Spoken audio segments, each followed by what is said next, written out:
O microfone para o Padre Rafael, acabou de chegar, viu?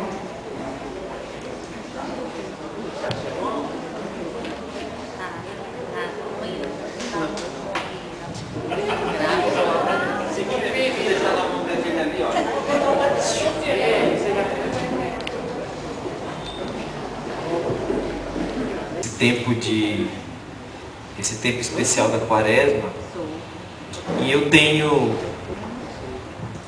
estava dizendo esses dias na reflexão do domingo, que nós não deveríamos entender, disse na quarta-feira de cinza, nas missas que celebrei, disse domingo também.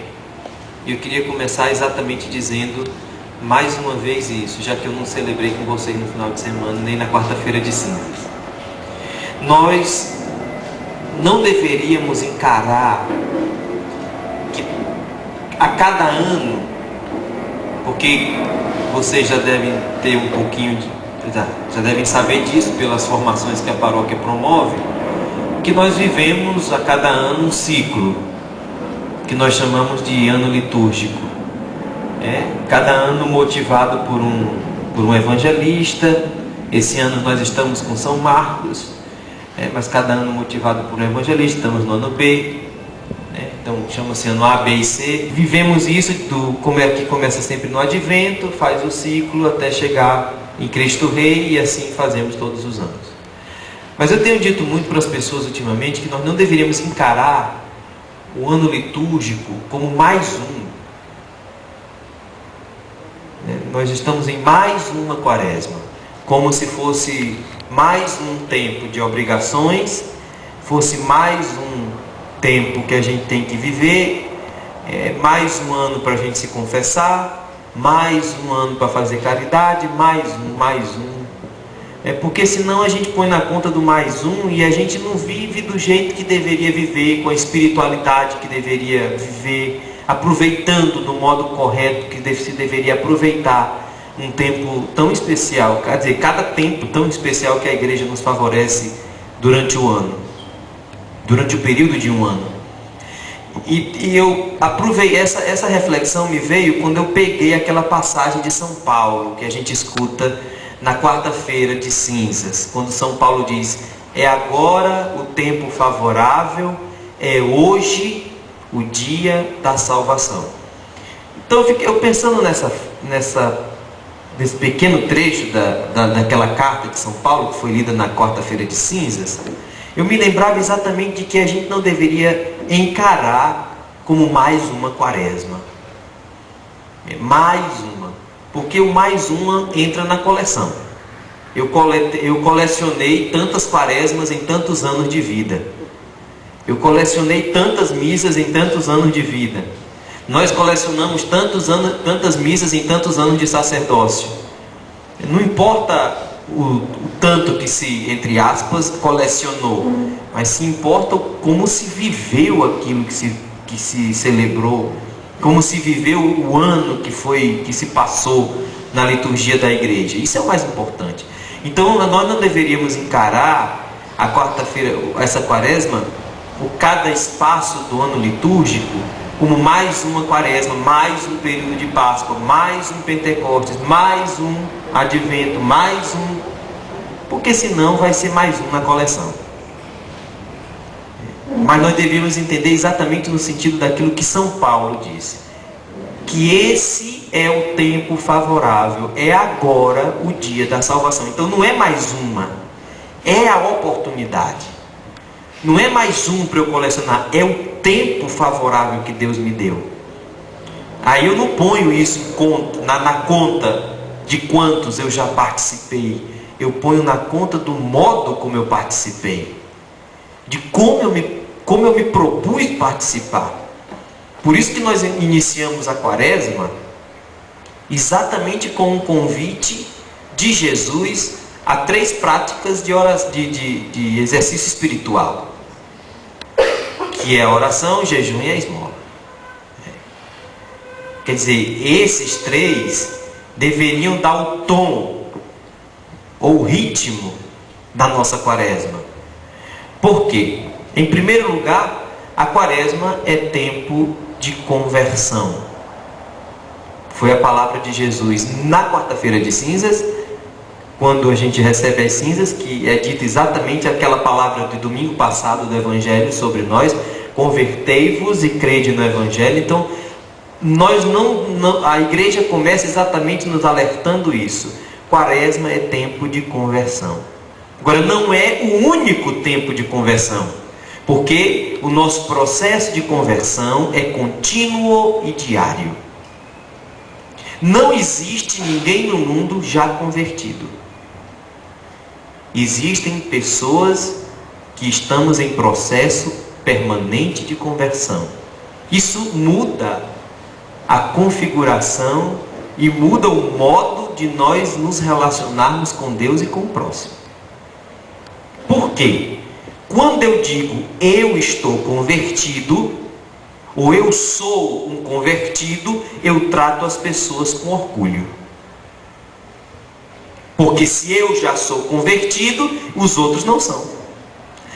Uma vez eu lendo um livro do padre Amadeu Sensini, um bom autor. Se vocês pegarem livros desse padre Amadeu Sensini, eles sempre são livros muito bons. E o título do livro era Viver Reconciliados. E aqui depois entra na segunda parte, porque também a quaresma, nós vamos falar daqui a pouco, é tempo de reconciliação.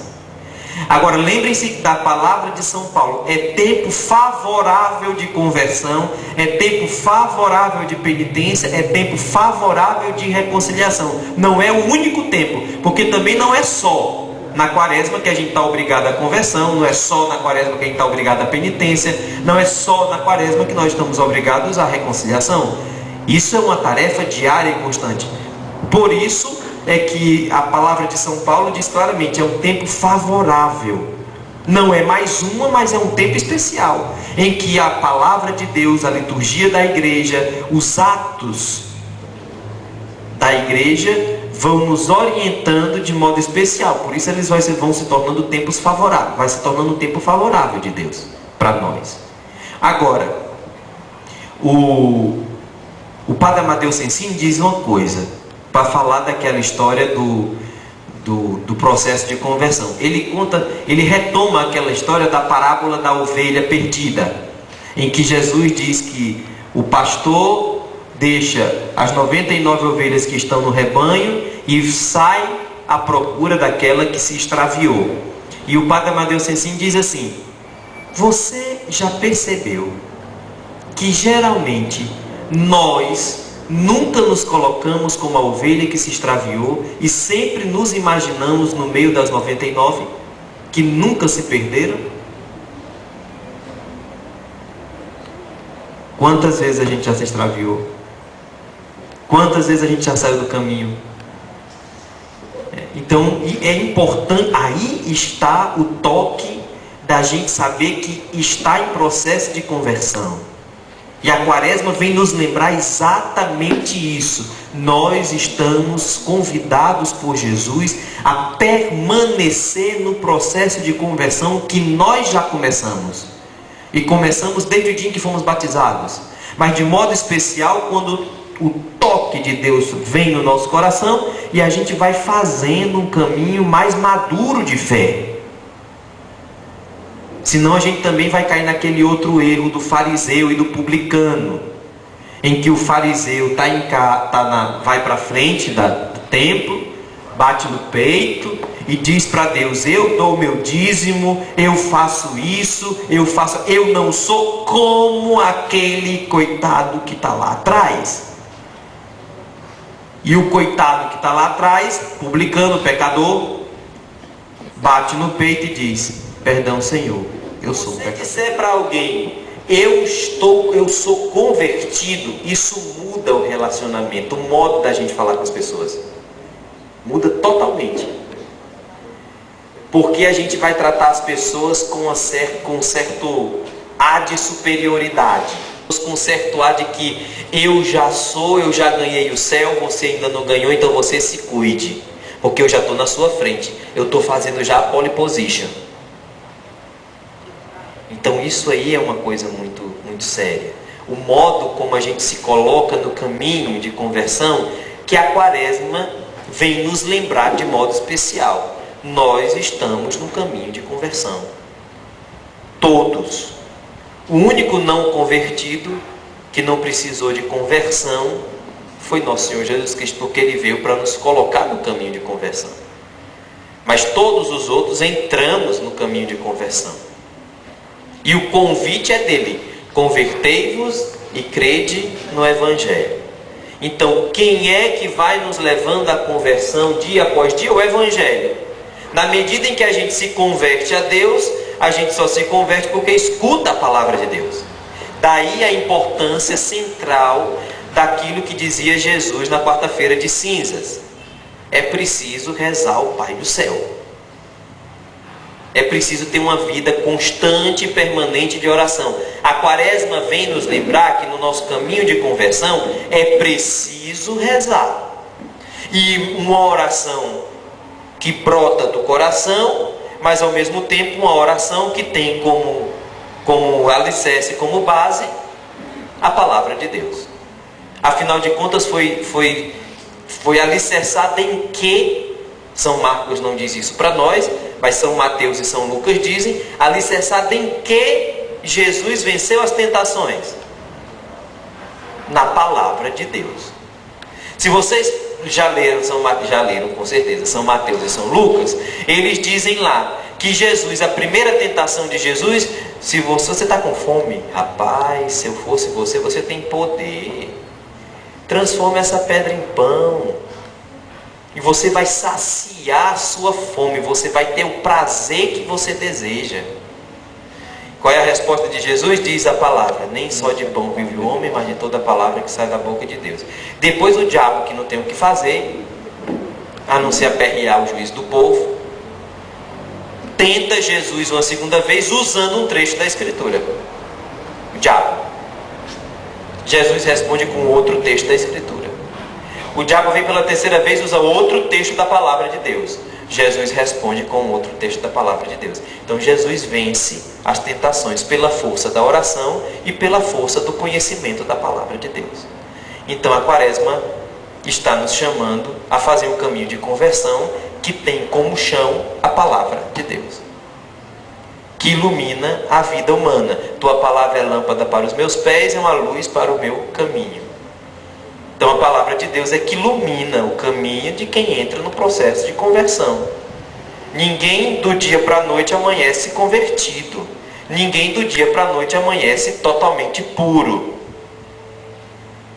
A gente pode, eu dizia isso esses dias, a gente pode num encontro, o pessoal que faz seminário de vida no Espírito Santo, tem gente que faz um encontro de jovens, tem gente que faz um encontro de oração, tem gente que faz aquele final de semana de retiro, e naquele retiro sentir um toque especial da graça de Deus, naquele encontro sentir uma motivação muito maior do que o que se esperava, e dali em diante toma a decisão de fazer um caminho de conversão, mas não está convertido. Entrou no processo de conversão. Dizem que inclusive até 7 minutos depois o corpo humano ainda tem, depois de morto, o corpo humano ainda move algumas células, e essas células ainda estão em processo de conversão. Mesmo depois de morto, a gente ainda tem um pouquinho de chance, viu? Um pouquinho de chance. Mas o nosso processo vai até o dia em que Nosso Senhor nos chamar. Então não para. E a Quaresma vem nos lembrar a cada ano que agora é um tempo favorável para a gente tomar consciência disso, de que nós estamos fazendo um caminho de conversão. Para que é que vai servir esse caminho de conversão? Para que o reino de Deus aconteça sobre a terra. O reino de Deus já chegou. Convertei-vos e crede no Evangelho. O reino de Deus, quem que era? Jesus. Ele, a gente pode falar assim, era a personificação do reino de Deus, porque em Jesus todas as promessas de Deus estavam sendo cumpridas. Em Jesus tudo que o Pai prometeu no Antigo Testamento se realizava. Então o reino de Deus chegou. Jesus não só anuncia o reino de Deus, mas ele faz com que o reino de Deus aconteça. Nós à medida que vamos nos convertendo a Jesus pela força da palavra e na vida de oração, à medida que isso acontece, nós também vamos fazendo o reino de Deus e acontecendo aos poucos na realidade, no lugar onde a gente vive. Porque nós também somos portadores do reino de Deus, portadores da boa nova do reino de Deus. Mas a gente só vai fazer isso na medida em que vai entrando num caminho e num processo de conversão. Porque senão, o que pode ser que acontece? Eu começo a anunciar a mim e não o reino de Deus. É porque pode acontecer muitas vezes uma falha no processo de conversão, e na medida em que eu penso que estou anunciando o reino de Deus, eu estou me promovendo. E aí a gente caiu já em tentação. A tentação do ser. Eu sou o cara. Eu sou o tal. Ou então na sensação do poder, né? Eu posso mais do que os outros. Eu sei fazer melhor do que os outros. Então não tem cara melhor do que eu aqui para fazer esse negócio, né? Eu sou, como foram os ministros que me chamaram em primeira instância, né? Eu sou o ministro. Não tem ministro que sabe dizer o corpo de Cristo melhor do que eu. Nem o padre, rapaz. Mas eu sei bem direitinho, o corpo de Cristo. Ainda fecha os olhos assim para dar um toque.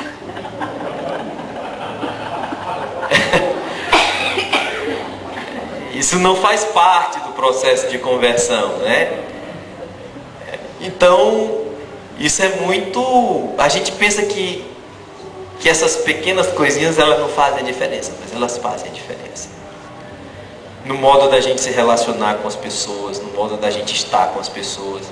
Então, entender que a gente faz parte, ou que a gente entrou num processo de conversão, significa percorrer o caminho que Santa Teresinha chamava o caminho da pequena via, nas coisas pequenas, ou o caminho que São José Maria Escrivá chamava de a via cotidiana, nos serviços cotidianos, no trabalho, santificar o trabalho com a nossa presença.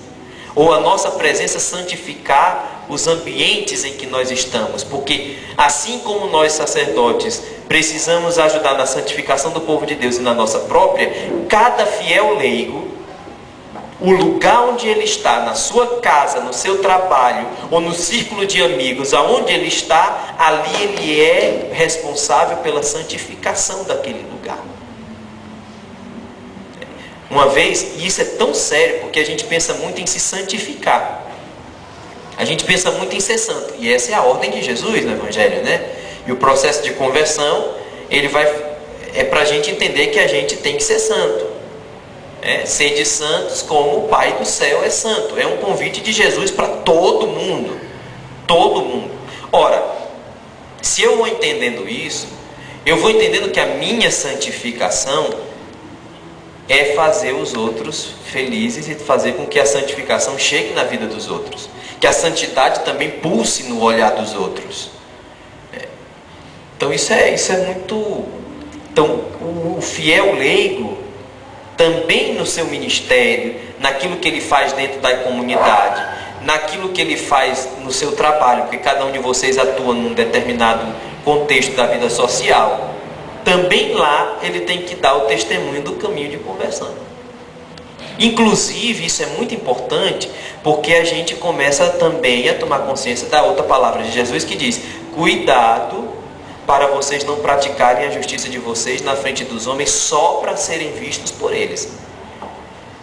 E Jesus pega pesado quando depois ele vai dizer para os fariseus: vocês são hipócritas, vocês são que nem sepulcros caiados. O que é um sepulcro? O que é uma casa caiada? Pintada só de branco por fora, de cal, mas está bem bonitinha por fora. Mas o que é que tem dentro de um túmulo? Restos mortais. E aquilo é cheiroso? Afe Maria. Então Jesus disse para os fariseus: cuidado, vocês são como sepulcros caiados. brancos por fora, bem bonitinhos e arrumados. O que a gente faz dia de finado, né? Vai lá, arruma, bota flor. Porque a gente quer ter sempre a melhor lembrança do defunto. Mas a gente, é tanto que quando a gente vai no cemitério, a gente não fica pensando, meu Deus, como é que será que está aí dentro?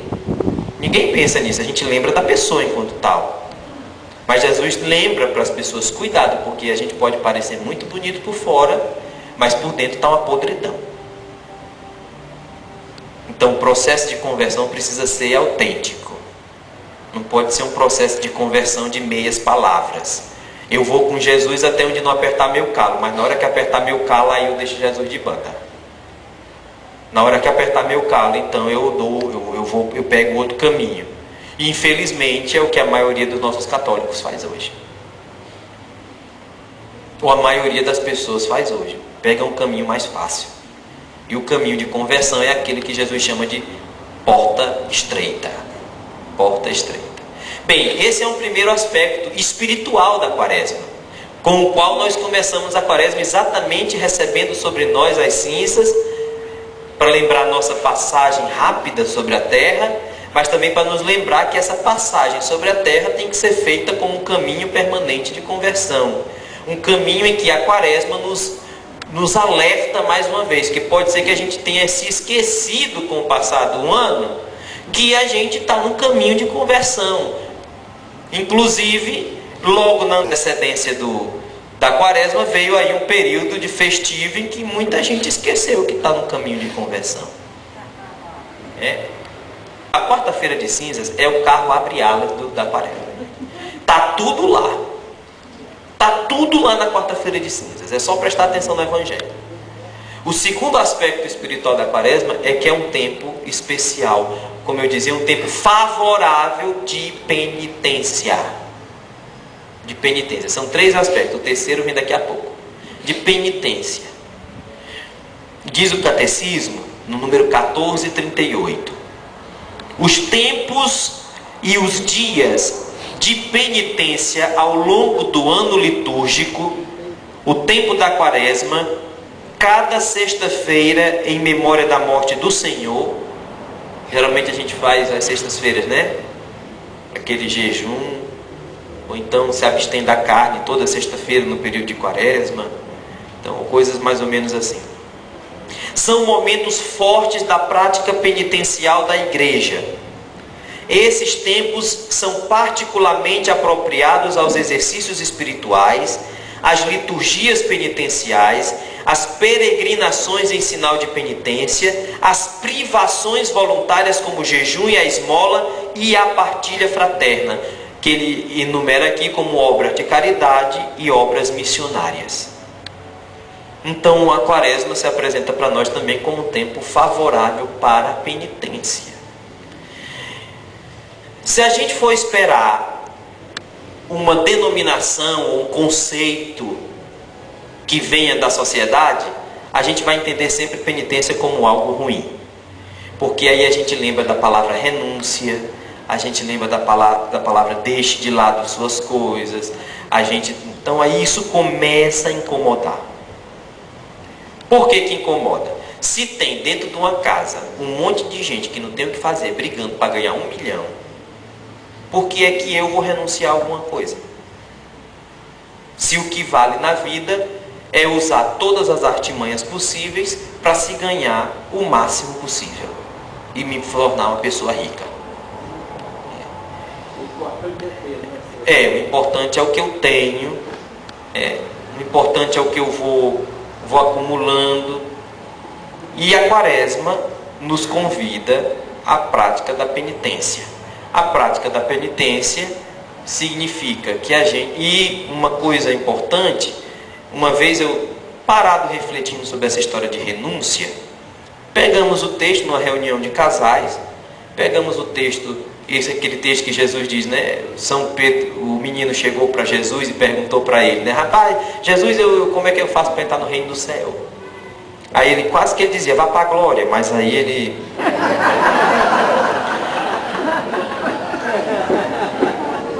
Aí o menino olhou e disse assim, vale a Deus, tome de conta. Foi, Pai Júlio?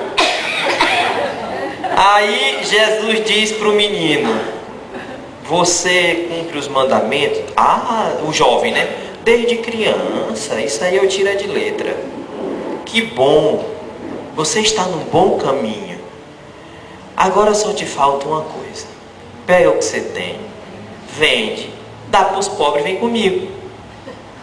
Aí o menino foi embora, triste, porque era muito rico.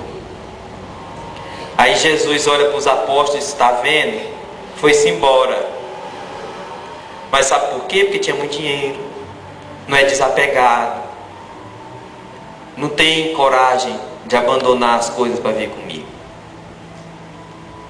É mais fácil um camelo passar pelo buraco da agulha do que um rico entrar no reino do céu. Agora, outro parênteses, não pense que o buraco da agulha é a agulha de costurar, não.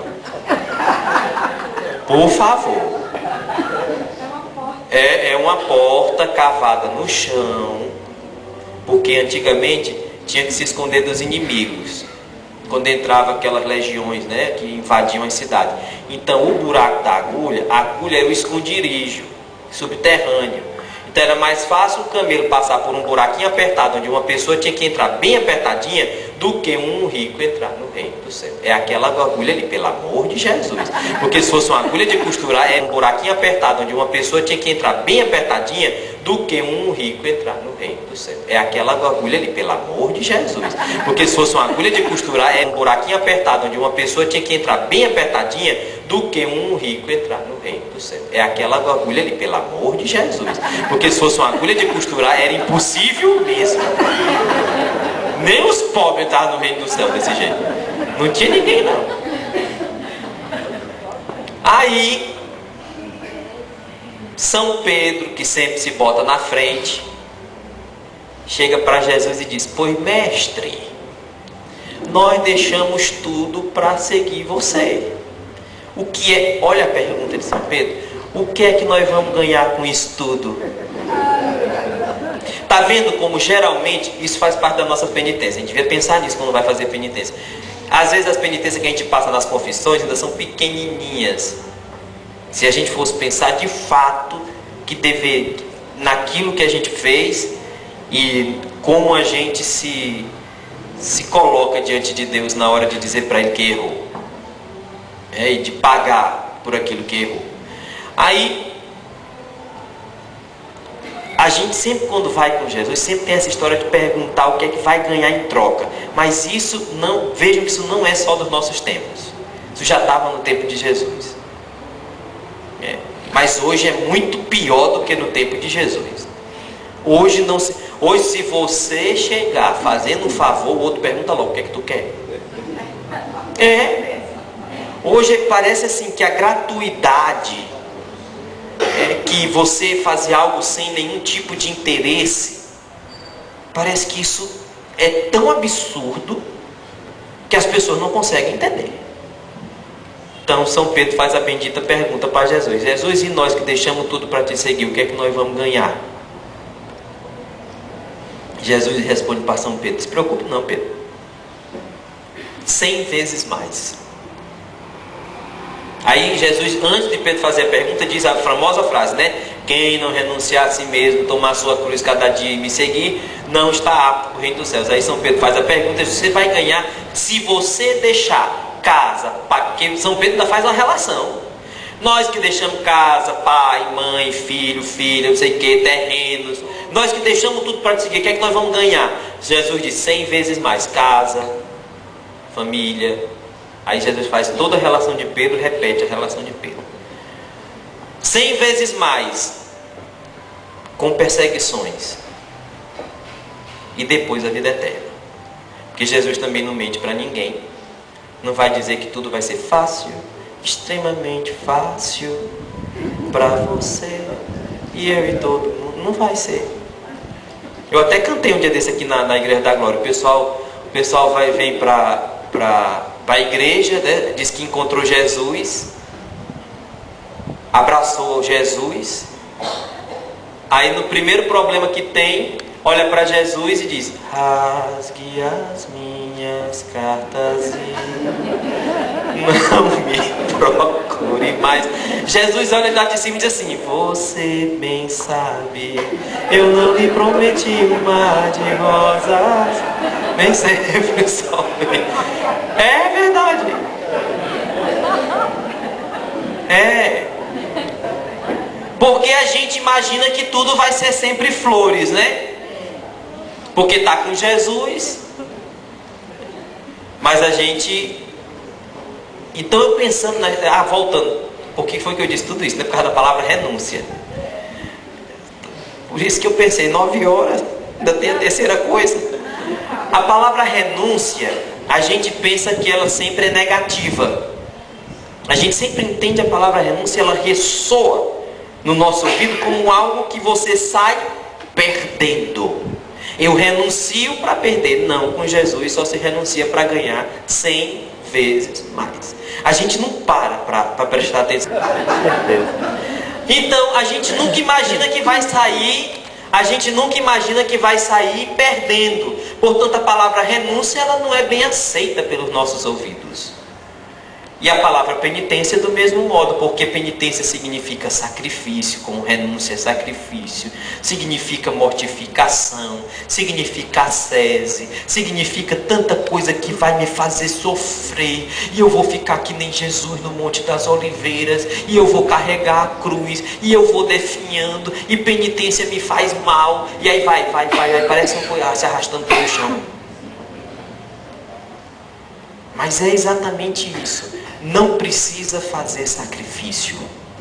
Você não precisa morrer pelo outro. Você não precisa renunciar nada para ganhar a vida. Você não precisa fazer esforço. Você tem que ter uma vida fácil. Você tem que ter uma vida tranquila. Você tem que ter uma vida light. Você tem que ter uma vida... Então a gente perde a noção de sacrifício. Fazer jejum. Fazer jejum, o pessoal ainda inventou dentro da igreja, que eu não sei quem foi que começou essa história, de que não se faz mais jejum na igreja. O jejum nunca saiu da igreja. Nós deveríamos jejuar pelo menos 1 hora antes da comunhão. Está lá no direito. Continua vingando. Mas Jesus, na quaresma, a igreja vem lembrar que o jejum permanece na vida do cristão católico. E por que é que a gente jejua? Que é uma prática penitencial. Por que é que a gente jejua? Quando você faz jejum, você sente falta de alguma coisa. Você começa a tomar consciência de que você não é absoluto, porque você sente falta. Você tem necessidade de alguma coisa. Então isso que faz falta, isso do que você sente necessidade, é menor do que aquele que sempre fará falta na nossa vida, se ele não estiver presente. Porque nós o tiramos da nossa vida, Deus. Então a gente não... E muitas vezes isso acontece com a gente na igreja. A gente não se sacrifica. Essa coisa da penitência, isso precisa voltar. Não é a penitência da gente fazer como aquele pessoal que tem um local no mundo, né, que o pessoal faz aquelas automutilações. Jesus inclusive diz, flagelação Jesus inclusive diz no Evangelho, repetindo uma palavra de Oséias, capítulo 6, versículo 6. Eu só decorei porque era Oséias 6,6. É fácil de decorar. Eu não quero sacrifícios, mas a misericórdia. Então não é para a gente estar fazendo hábitos, como antigamente algumas religiosas usavam por baixo dos hábitos, um negócio chamado cilício, que acochava, e se ela fizesse um movimento em falso, aquele negócio apertava. Não é como os padres antigos faziam, que celebravam 3, 4, 5 missas para fazer a desobriga numa região e não comiam nada, porque não podia celebrar a missa, porque tinha que comungar em jejum. E a igreja inclusive diz que o padre, entre uma missa e outra, se forem 2 missas, pode tomar uma refeição. Por quê? Porque senão passa mal. Passa mal. Então as práticas penitenciais de fazer caminhadas, aqui a gente tem aquela caminhada penitencial com a cruz, mas que a gente, no período de quaresma, mas a via sacra que a gente faz recordando o caminho de Jesus para o Calvário, a prática do jejum, a prática de algumas mortificações, se é o caso. Eu dizia que fazia jejum de refrigerante, né, na quaresma. Hoje eu não tomo mais, então não é mais jejum. Então depois que você se acostuma com uma coisa, não é mais jejum, não vai atrás de fazer de novo não, porque não é mais sacrifício não. Aí a senhora disse assim: padre, o senhor acha que vale a pena fazer um jejum de chocolate? Eu disse: tente. Tente. Você gosta muito de chocolate? Ai, padre, eu como todo dia. Aí eu disse: opa, tente, minha filha. Tente. Olha, no meio da quaresma, essa senhora se encontrou comigo e disse: padre, que negócio difícil. Que negócio difícil, porque onde eu chego o pessoal me oferece um chocolate. Isso é o cão. Não pense não, porque quando eu comecei minha primeira quaresma de jejum de refrigerante, onde eu chegava, o povo sabia que eu gostava de Coca-Cola, tava lá, ela em cima da mesa, era a primeira coisa que o pessoal botava antes da comida. Aí eu olhava assim para a Coca-Cola, aí chegava para a dona da casa e dizia: minha senhora, vem aqui, me dê um copo d'água. Padre, o senhor não quer a Coca-Cola não? Não faça mais essa pergunta. Mas aí quando chegou o final da quaresma, essa senhora chegou para mim, uns 3 dias depois da Páscoa, e disse: padre, que negócio esse? A gente pensa que não vai sofrer por causa de um chocolate, mas é um negócio que você fica... Eu disse: se você está percebendo que se você não é fiel no pouco, você não vai ser fiel no muito. A penitência de pequenas coisas. E a gente às vezes quer começar por grandes coisas, se a gente não é capaz de fazer penitência de coisa pequena. Eu dizia para um jovem um dia desse: você gosta de quê? Eu cheguei e disse: padre, eu queria fazer um jejum, o que é que o senhor me aconselha? Eu digo: o que é que você mais gosta? Ela disse: não, mas eu já estou fazendo jejum. Olha, presta atenção, eu já estou fazendo jejum de refrigerante, de cerveja, de... Eu disse: você está fazendo jejum de tudo isso nessa quaresma? Estou. Não, minha filha, chega. Pode continuar. Pode continuar. Então, e esses pequenos sacrifícios vão fazendo a gente entender como é o sacrifício da vida diária, que muitas pessoas fazem sem ser voluntário. Porque tem muita gente que faz jejum todo dia porque não tem o que comer. Tem muita gente que faz jejum todo dia porque alguém não dá o pão para aquela pessoa comer. E não é Deus que não dá, é o ser humano que não reparte. Por isso a outra prática penitencial é a esmola. Esmola não entendida aqui como um descargo de consciência. Eu às vezes acho que no Natal, nós estamos na quaresma, mas no Natal, se você abrir uma campanha de Natal, todo mundo entra. Pode abrir uma campanha na Páscoa, que ninguém vai. Mas abre uma campanha no Natal, porque parece que é assim: gente, chegou o Natal, eu tenho que fazer a desforra do que eu não dei no ano inteiro. Que é para ficar de consciência limpa diante de Deus. Esmola não é para isso. Não é para ficar simplesmente com consciência limpa diante de Deus. Como se fosse assim: Deus está aqui, 10 quilos de arroz para uma entidade pobre. Fiz a minha parte esse ano. Pronto, está aqui no Natal, tudo.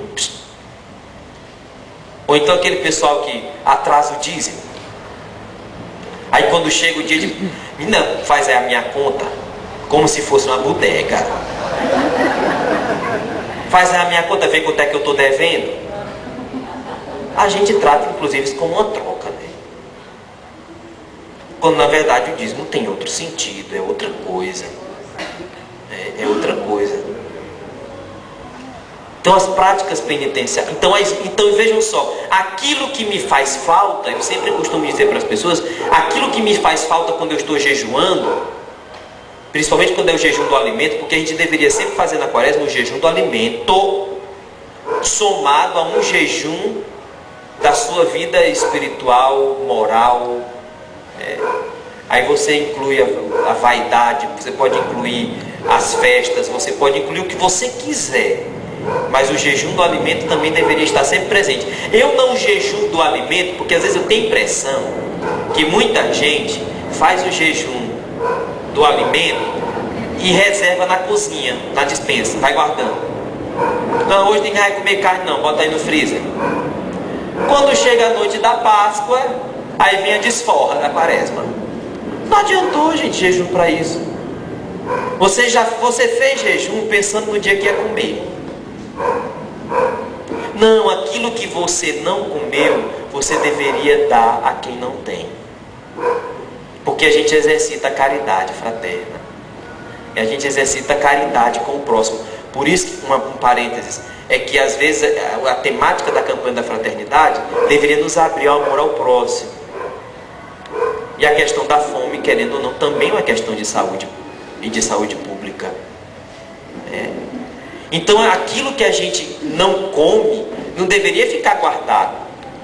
É tanto que muita gente, quando vai se confessar comigo, dependendo do local, lógico, dependendo do local onde eu estou confessando, a minha penitência é que leve comida para os pobres. Geralmente eu passo essa penitência na Quaresma. E se tiver o salto muito alto, eu mando fazer umas 10 cestas básicas. E se não cumprir, a confissão se tornou sacrílega. Por isso vocês tomam cuidado com as penitências que o pessoal passa. Vocês cumpram as penitências bem direito. Se o Padre Francisco mandar rezar um texto no caroço de milho, reze. Porque senão você corre o risco de, na hora de entrar no reino do céu, na hora que o livro da vida abrir, Nosso Senhor perguntar: cadê a penitência? Qual? Aquela que o Padre Francisco lhe passou lá na glória. E eu me confessei com ele. Não é para Nosso Senhor, porra dessa? Não tem. É lógico que você, se foi passado uma penitência, você cumpre a penitência que foi passada. Cumpra a penitência que foi passada. Porque afinal de contas, faz parte da vida cristã. Então esmola e jejum caminham muito unidos. Caminham muito juntos. Se você, às vezes a gente tem uns certos, olha, não tem coisa melhor nessa Quaresma do que você fazer visita a asilo de crianças, asilo de pobres, hospitais, já que nós estamos na campanha da fraternidade, tirar um gesto concreto de visitar um doente, ver como é que são as coisas de verdade, para a gente sentir que a gente não passa por quase nada nessa vida de sufoco. A gente não faz renúncia de nada nessa vida. E o que a gente renuncia muitas vezes não é nem um terço, um quarto daquilo que muita gente nem sequer tem. Porque não dá nem para renunciar. Não dá nem para renunciar. Gente, tem um lugar no HGF, me perdoe que eu não estou falando mal da prefeita não, mas eu tenho que falar. Tem um canto no HGF que eles chamam de piscinão. Joga lá todo mundo que não tem mais jeito, ou aqui não tem mais jeito não, que não tem para onde mandar para a enfermaria, para UTI, para nada. A gente não sabe dessas coisas, a gente só vai saber quando a gente vai lá e vê em loco o sofrimento das pessoas. A nossa penitência deveria inclusive ser um sacrifício pela conversão do mundo. Uma vez eu fui ali ao Carmelo, aí conversando com a madre anterior a essa que está agora, a irmã Maria da Paz, e a gente foi fazer uma pesquisa para a faculdade, né? E aí a gente perguntou para ela como é que uma menina, quando alguém queria entrar no Carmelo, como é que ela começou a dizer, e ela disse assim: agora, se uma menina chega aqui dizendo: irmã, eu vim para o Carmelo para me santificar, eu digo para ela: pois vá para a missão. Vá para uma congregação missionária, que lá você vai se santificar. Você entra aqui não para a sua santificação, você entra aqui para a santificação do mundo. Para a santificação do mundo. As nossas penitências, as nossas renúncias, são para a santificação do mundo. Porque se nós, que conhecemos a palavra de Deus, que temos um pouco de conhecimento da palavra de Deus, que temos um pouco de vida cristã, que participamos da Eucaristia, se não diariamente, pelo menos semanalmente, no domingo, não vivemos isso com alegria, e Jesus ainda diz isso: não mostre para os outros que você está jejuando, está sofrendo, não bote cara ruim não, lave o rosto, se perfume, faça de conta que nada está acontecendo. Se a gente não faz isso, como que o mundo vai crer? Como que as pessoas vão acreditar que vale a pena? Então a quaresma é tempo de conversão, mas é tempo de penitência. De a gente lembrar que a nossa vida é uma vida vivida pelos outros. Para os outros, aliás. Para os outros. A nossa penitência corporal, inclusive o jejum, que quebra o nosso orgulho. As penitências, inclusive tem um texto de um dos prefácios da quaresma, que ele diz lá no texto: pela penitência quaresmal quebramos o nosso orgulho. Quebramos o nosso orgulho, porque a gente começa a perceber que a gente não é o que pensa que é. O rei ou a rainha da cocada preta. A gente começa a perceber que a gente não é o dono do mundo. A gente começa a perceber que o mundo não gira ao meu redor. As penitências, as vias sacras, os sacrifícios, as mortificações, a ascese, inclusive o sacrifício de ter que parar para escutar uma pessoa que você não tolera. Isso deveria servir para a gente quebrar o orgulho. E quebrando o orgulho, ajudar a santificar o mundo. Ajudar a santificar o mundo. Afinal de contas, também faz parte da nossa missão santificar o mundo. Ensinar as pessoas que vale a pena renunciar a algo por causa de Jesus. Vale a pena fazer um sacrifício por causa de Jesus. Vale a pena entregar a vida por causa de Jesus. Se as pessoas não sentem isso a partir de nós, que sentido tem viver uma quaresma? Que sentido tem se dar o nome de cristão? Tem inclusive uma oração coleta de uma das missas que diz que nós sejamos cristãos de verdade e não só de nome. De que adianta chegar um ministro para distribuir a Sagrada Comunhão, mas o cara nem sequer fala com os outros? A ministra nem sequer dá boa noite quando entra numa sala. Eu sei que aqui não acontece essas coisas, mas em outro canto acontece. De que adianta? De nada, gente. Nós vamos estar vivendo uma religião falsa. E a quaresma veio de novo para nos lembrar: é preciso quebrar o orgulho. É preciso se fazer humilde, porque o Senhor se fez humilde. Ele foi até as últimas consequências. Ele se abaixou para lavar os pés dos apóstolos. E muito mais. Não pense que Nosso Senhor ficou pendurado na cruz com aquele paninho na frente, não. Nosso Senhor ficou pendurado na cruz sem uma roupa por cima. Era uma vergonha para ele e para o mundo. Uma vergonha. Por isso que diz o texto: foi humilhado, massacrado, até a morte e morte de cruz. Aquele paninho ali é porque a gente vai botar na igreja, né? Uma imagem de Nosso Senhor do jeito que Ele veio ao mundo. Mas não pense que na hora da paixão era do jeito que a gente vê nas imagens, não. Inclusive a palavra diz que Ele se fez pecado por nós, para a nossa salvação. Ele se fez pecado, aquele que não tinha pecado. E pecado é coisa feia. Ele colocou sobre os ombros todos os nossos pecados. O peso da cruz, não acho que Nosso Senhor caiu porque Ele caiu porque estava pesado demais, não. Não era o peso daquela madeira que estava sobre o ombro de Jesus. Era o peso dos pecados da humanidade, da falta de conversão da humanidade. Era esse o peso que pesava sobre a cruz de Jesus. Lógico, tinha o peso físico daquilo também. Até porque fisicamente ele estava massacrado. Mas muito mais do que o peso físico, ali tinha o peso do pecado da humanidade. E a gente olha para Jesus, acha muito bonito, inclusive a gente chama Jesus de Rei, Senhor, mas às vezes a gente mesmo não consegue se dar conta de que é preciso a gente tomar a cruz e seguir Jesus, fazer penitência, fazer um sacrifício sequer na vida. Um sacrifício sequer na vida. E oportunidades para isso não falta para nós. Não falta.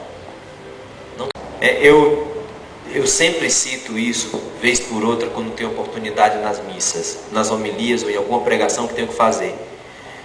Aos outros a gente consegue enganar. Aos outros a gente consegue, porque afinal de contas eu mostro para as pessoas aquilo que eu quero que as pessoas vejam de mim. Então aos outros é fácil a gente enganar. Fácil. Porque a gente mostra para as pessoas aquilo que a gente quer que as pessoas conheçam. A gente pode mostrar o lado verdadeiro, mas a gente também pode mostrar aquilo que não é verdadeiro.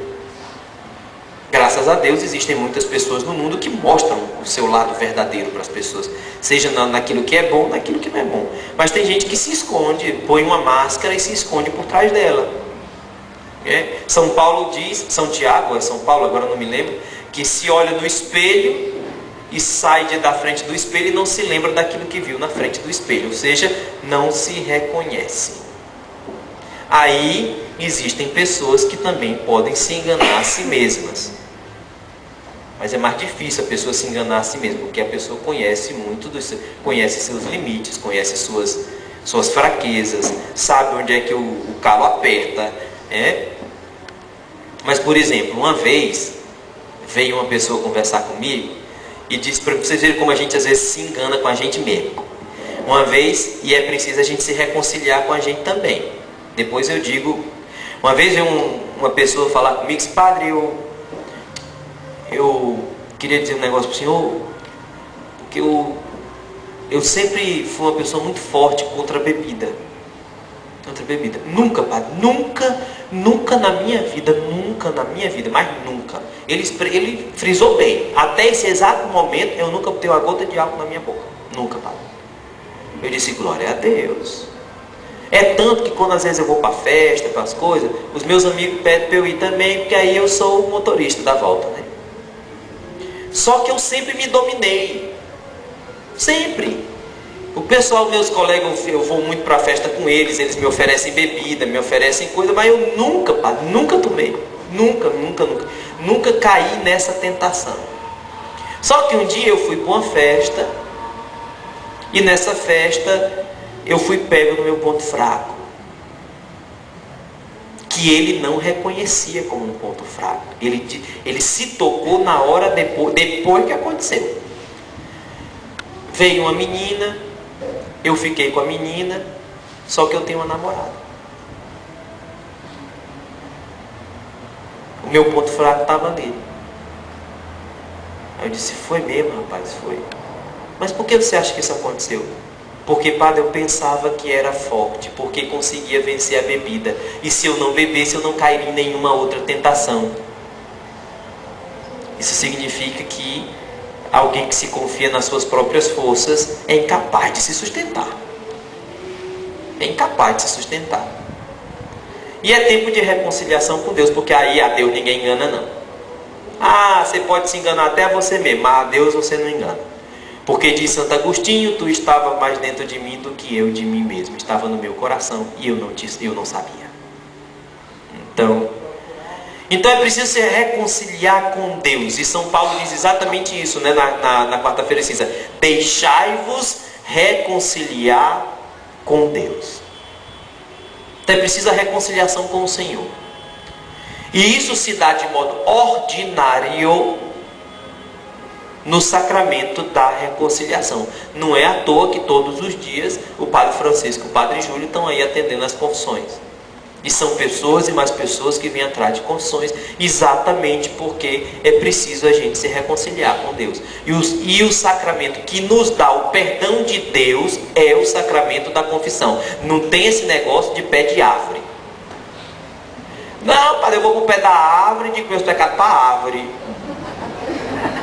Não, já teve gente que me disse isso. Eu disse, é mesmo? Você se confessa com a árvore? É, eu me confesso com a árvore. Aí eu disse, e o que é que ela diz? Não, ela não diz nada. Pois você está pior do que a árvore. Da onde? Agora, qual é o problema da confissão? É porque a gente sabe que fez o que não devia. A gente sabe que foi pelo caminho errado. E quando... Vocês já viram aqueles meninos que quebram as coisas em casa e se esconde? Aí você procura o menino, cadê? Apareça. Por quê? Porque ele tem vergonha do que fez. Por que Adão e Eva se cobriram depois que fizeram a besteira de comer do fruto da árvore? Até porque vocês sabem, né? Parêntese. O pecado de Adão e Eva não tem nada a ver com sexo. Nada. Foi desobediência e o querer ser igual a Deus. Desobedeceram para querer ficar no lugar de Deus. Gente, é demais. Aí, quando eles fizeram isso, diz o texto do Gênesis, eles perderam a inocência. Perderam a inocência. Quando Deus Nosso Senhor chegou no jardim passeando, assobiando, eu não sei assobiar.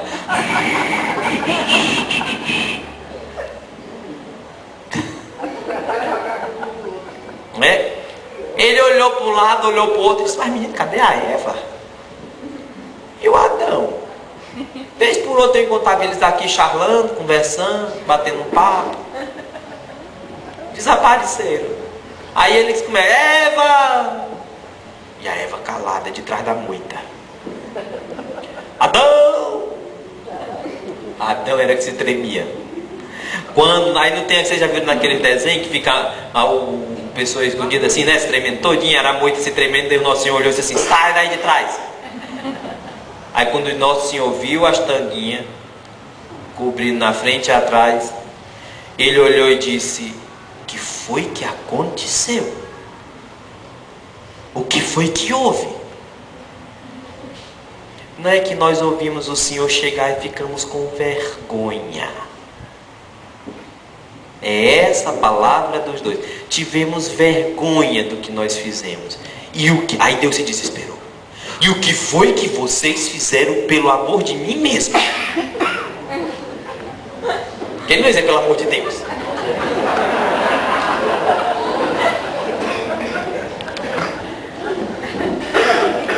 Aí eles olham e dizem, a gente comeu,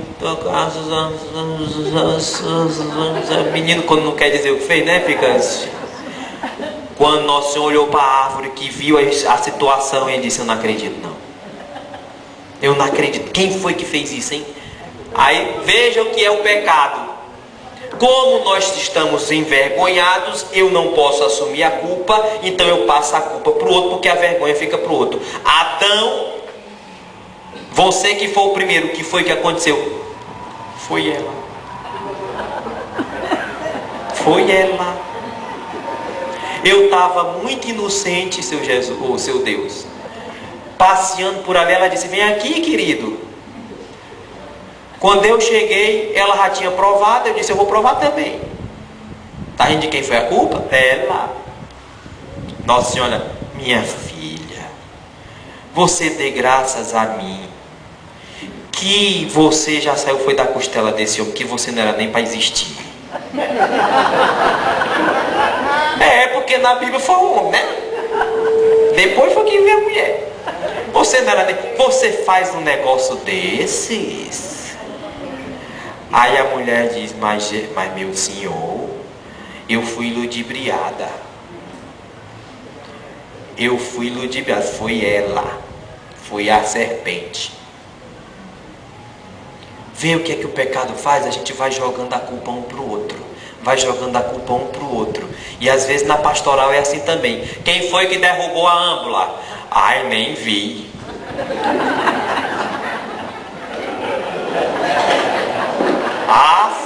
Maria! Quem foi que deu o aviso na igreja errado? Que era às 19h30 e era às 20 horas? O padre!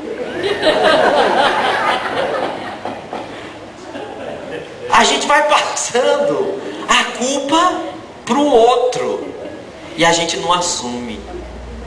A gente não assume, por isso a gente precisa se reconciliar com Deus.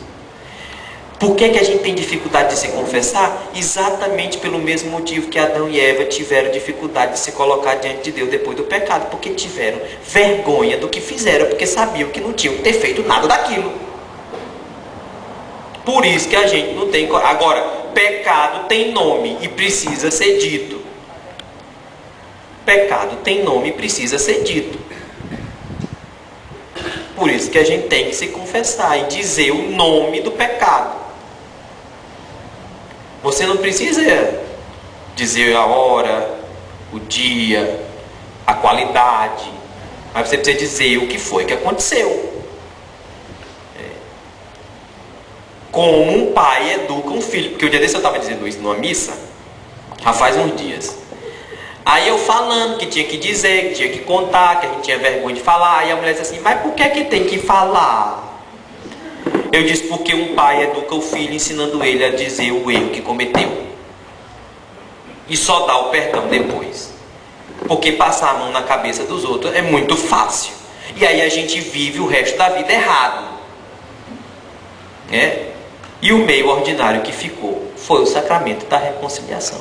Por isso a reconciliação passa necessariamente pelo sacramento.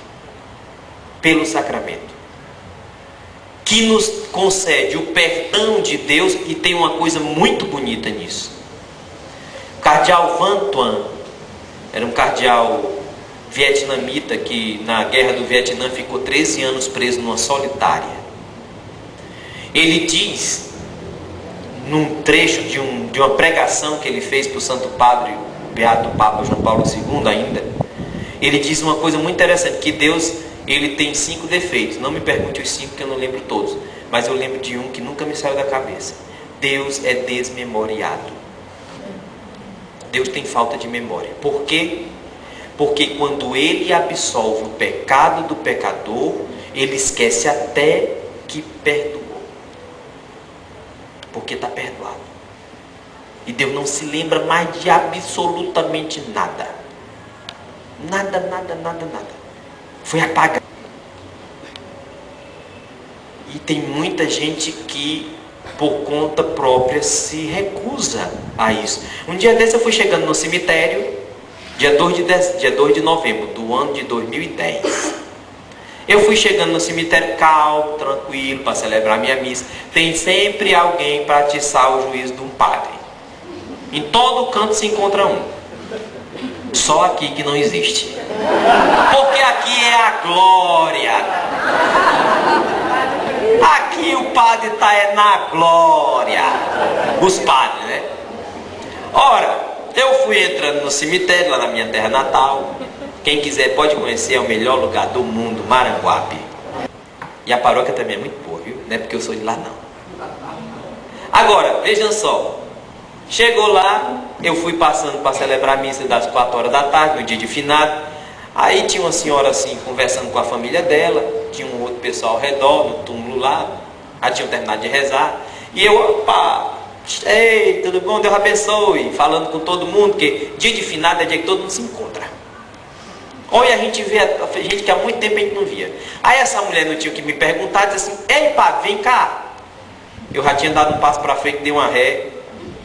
Minha mãe ia junto. Diga, minha filha, padre, esse negócio de confissão, eu espero que vocês não estejam entendendo que tudo isso aqui faz parte da espiritualidade da Quaresma.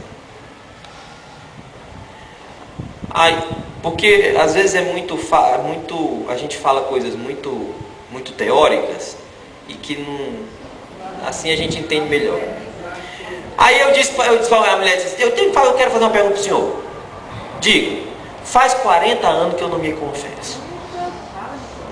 Aí eu olhei para ela e disse, vamos ver o que é que vem. Ela disse, faz 40 anos que eu não me confesso, padre. Faz mal, faz. Eu disse, mas uma pessoa me faz uma pergunta dessa no dia de finado. Eu entrando calmo para celebrar a missa, é só para me atiçar. Aí eu olhei para ela e disse, minha senhora, a senhora varre sua casa todo dia, não vai? Vá. Por quê? Porque senão vai ficar toda suja. Imagina uma casa que há 40 anos ninguém limpa. Imagina uma casa que há 40 anos ninguém passa uma vassoura. Deve estar uma poeira nojenta. Eu que não entro aí, tchau. Fui-me embora e deixei ela estribuchando lá perto do povo dela. Se ela foi se confessar depois, se não foi, a mim não procurou.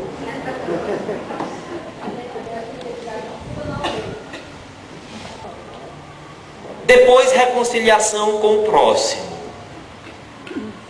Você vai para a confissão, aí você diz lá, padre, eu estou brigada. Está brigada, minha filha? Estou. Você está brigada com quem? Meu marido. E teve algum motivo assim? Padre, é muito chato. É muito chato. Nada que eu faço para agradar aquele homem.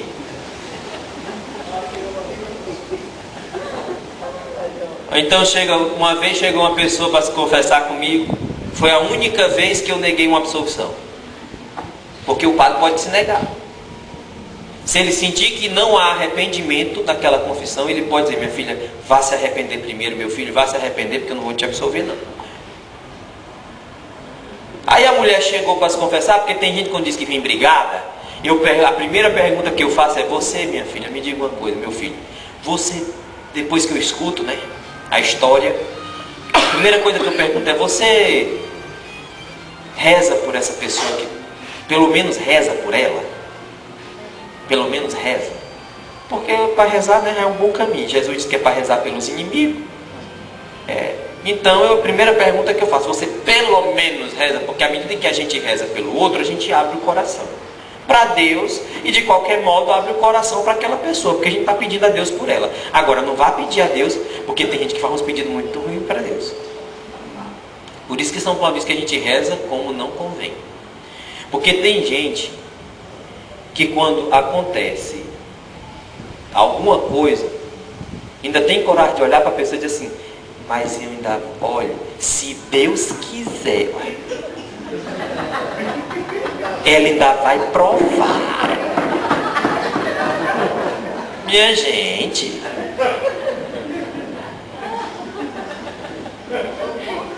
não tem condição. Aí essa criatura chegou e disse para mim, padre, não tem aqueles interior que mora a família todinha ao redor, né?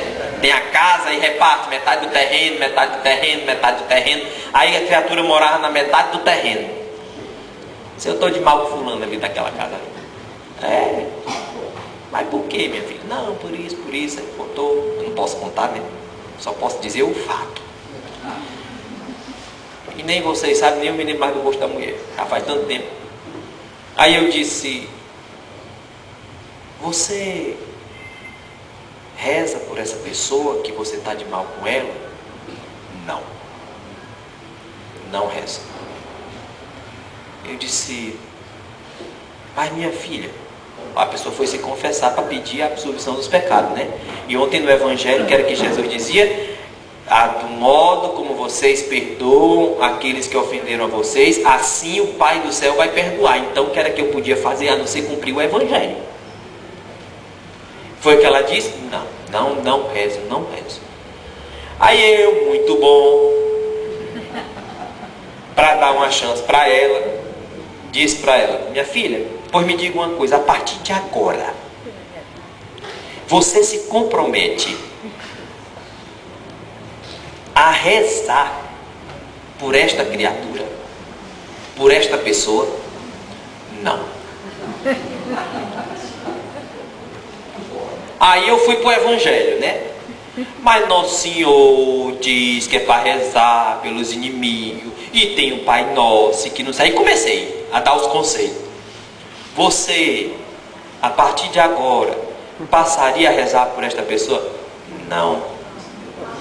Pois então, a partir de agora, você também não vai comungar e eu não vou lhe absolver o seu pecado. Mas o senhor não pode fazer isso comigo? Eu digo, mas eu posso.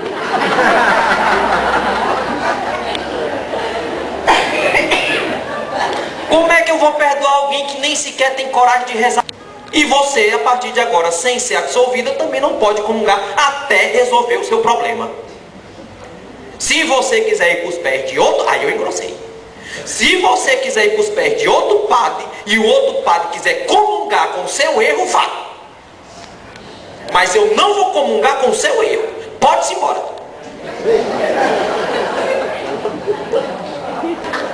E quando terminou, eu ainda fui celebrar a missa. E eu ainda olhei para ela, que ela ficou na primeira fila. Não, foi não. Naquele dia, não. Não sei depois.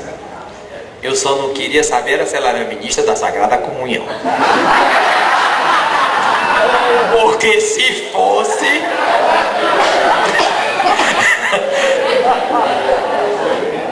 Imagina ministro que não fala com ministro.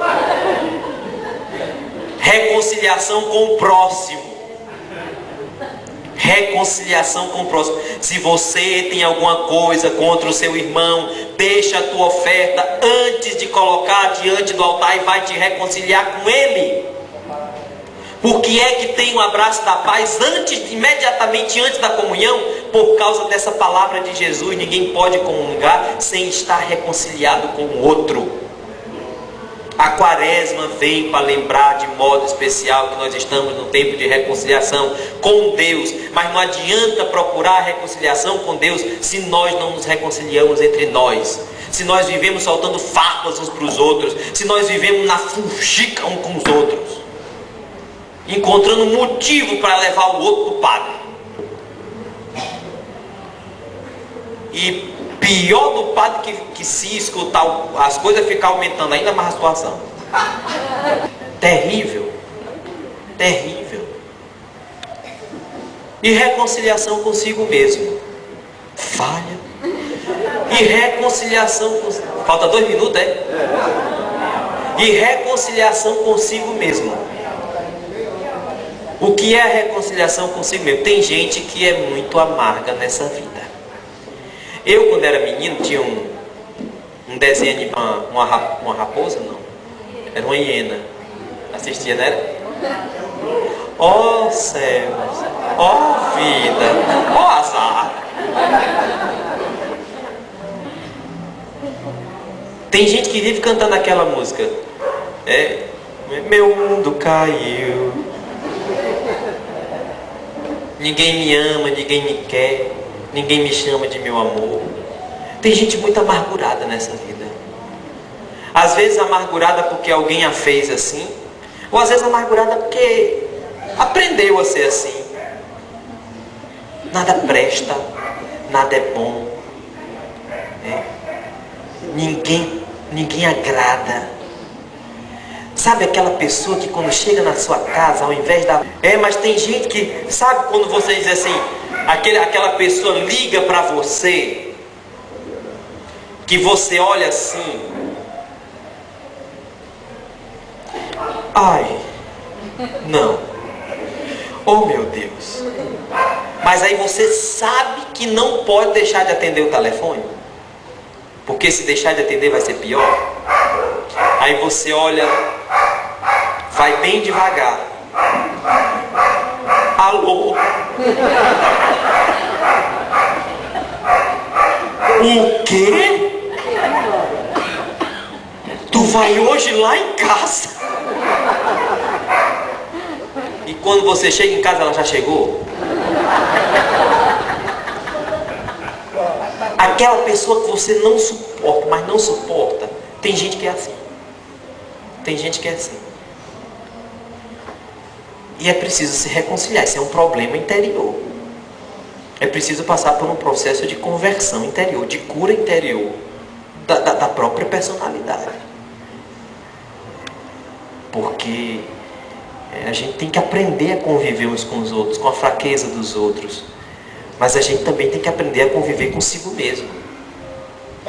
Olha, eu conheço pessoas que porque o cabelo está caindo, homem de modo especial, nós não temos problema com isso, né, meu filho? Não tem. O pessoal diz assim, mas o senhor está perdendo os cabelos, deixa cair, meu avô era assim, meus tios, irmãos da minha mãe, todos são assim, eu não vou lutar contra nada.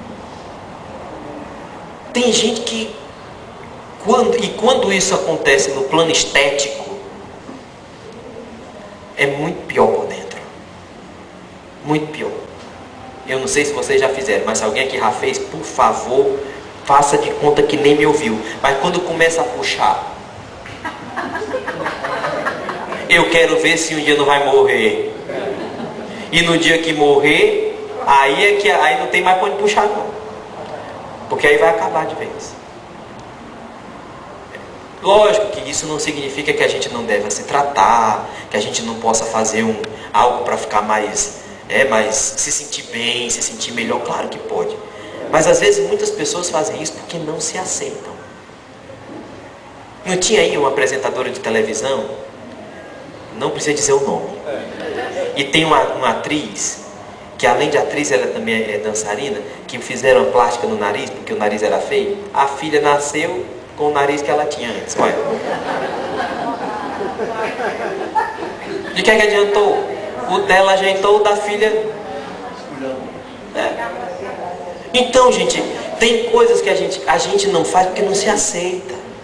E a gente precisa aprender a viver bem consigo mesmo. Porque qual foi o mandamento que o Senhor deixou? Amar a Deus sobre todas as coisas e ao próximo como a si mesmo. Se eu não me amo, mas não me amo no sentido bom da palavra me amar, não é me amar para me achar superior aos outros, mas se eu não me amo, se eu também não me valorizo, se eu também não cuido de mim mesmo, se eu também não... Porque às vezes eu encontro pessoas, isso aqui é uma coisa séria. Tem muita gente por aí, por exemplo, que às vezes se culpa pela morte dos outros. Minha gente, todo mundo vai morrer na vida. Nós não nascemos para a eternidade nesse mundo. Aí chega às vezes, depois de um velório, depois de uma coisa, vem conversar com o padre. Padre, que a minha mãe morreu e que o meu pai morreu, eu tenho certeza que é porque eu não cuidei. Não foi não, minha filha, ele morreu porque tinha que morrer. Não ia ter que morrer um dia. Não, ninguém tem que se culpar porque não sei quem morreu, porque isso aconteceu. E fica guardando aquele negócio. Fica guardando aquilo. E começa a definhar. Aí entra em depressão. E aí... Gente... A gente também tem que se amar. No modo certo. Na medida certa. Mas a gente também tem que se reconciliar com a gente mesmo. Às vezes a gente comete um erro. Quem não é falível nessa vida? Mas tem gente que fica se retroalimentando. Em outras palavras, fica remoendo. Eu já expliquei aqui na Igreja da Glória também o que é remoer. Se vocês não estavam no dia da missa, eu vou voltar a explicar. Vocês conhecem uma vaca? A vaca come o capim, mas você sempre vê a vaca mastigando.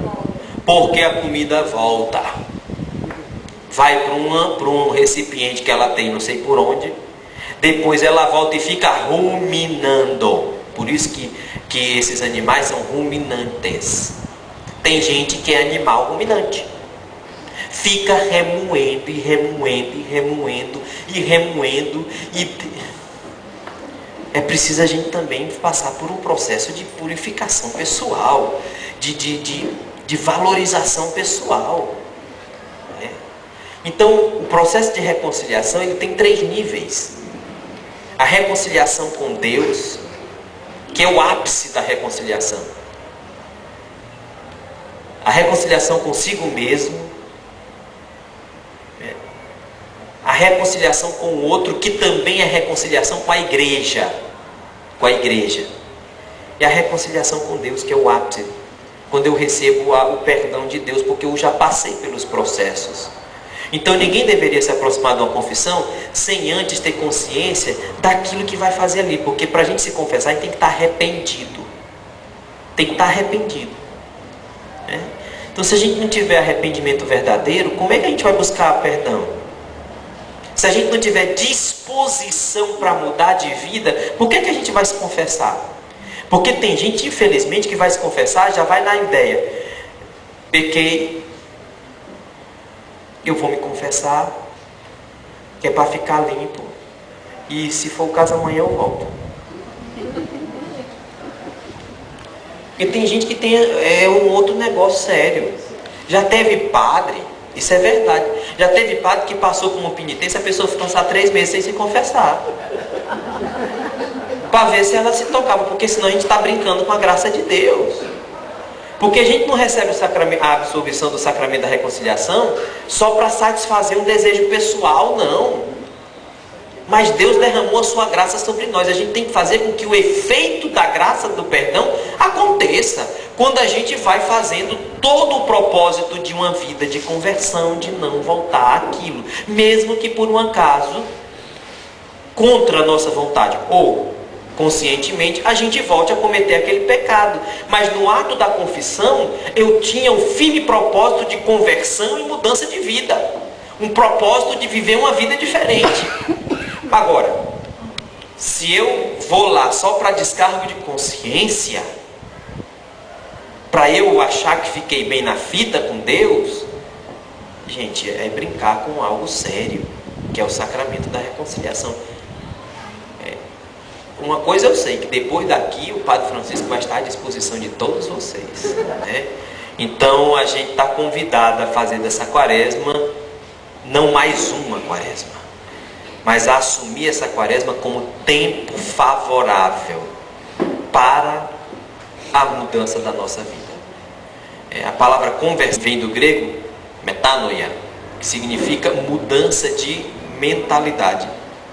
Então a quaresma, a cada ano, como tempo favorável de conversão, como tempo favorável de penitência, como tempo favorável de reconciliação, é para que a gente alerte para a mudança de mentalidade que a gente tem que viver. Porque eu acredito de fato que o mundo está passando por uma mudança de mentalidade, mas infelizmente não é uma mudança de mentalidade para o caminho que deveria ser traçado por cada pessoa. E nós somos responsáveis para ajudar as pessoas a entrarem no caminho da conversão, a ajudarem no caminho da penitência, a entrarem no caminho da reconciliação. Principalmente quando nós assumimos um ofício na igreja. Porque a gente não deveria entender o nosso ofício como poder, a gente não deveria entender o nosso ofício como status, a gente não deveria entender o nosso ofício como... Não, a gente deveria entender o nosso ofício como serviço aos outros. Inclusive quando eu me faço um com os outros, São Paulo é que diz isso, né? Eu me fiz tudo para todos para conseguir alguns para Cristo. Então nosso serviço é para isso. E a nossa conversão, a nossa penitência, a nossa reconciliação é para isso. É para atrair os outros para Cristo.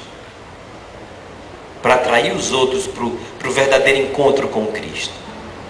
Então, eu não sei se era isto, mas se não era, já foi a nossa participação nessa noite.